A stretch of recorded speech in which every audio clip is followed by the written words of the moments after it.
भाई साहब। अगर सबसे ज्यादा खाने तो उस पेड़ पे थे। ये टूट गया।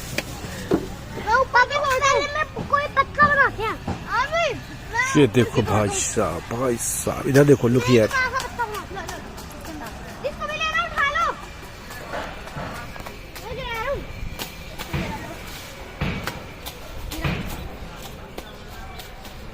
अपनी मम्मियों के लिए घर लेते हैं। हाँ, मैंने ये लो। और अंकल उधर है, पूरे नीचे काले, ऊपर में टॉप पे काले, बिल्कुल बिल्कुल काले। मैं निकालूं?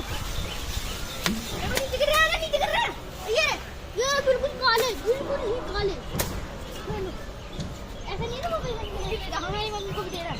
तो तुम अपने एक पत्ता बना लो अलग से, तो किधर से बनाया? मेरे साथ तो पत्ते पकड़ ले लो, तुम नीचे बड़े उतार रहे हो। अंकल जी आप नीचे पड़े हुए पत्ते उठा रहे हैं और उसमें रख रहे हैं। अब ये नहीं, आधे इनसे खा रहा हूँ। तोड़ो इनको। मेरे को तो तोड़ो। ये ले।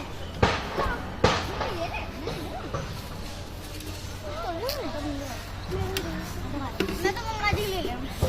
अब ये ना, अब मेरे को भी दिलाना। मेरे को दिलाओ तो। दिलाना बाबा थोड़े। अब ये लो, तोड़ लो इसको। ओ हाँ, ये भी ठीक है हमारा। सिवाय हमारा तो तोड़ने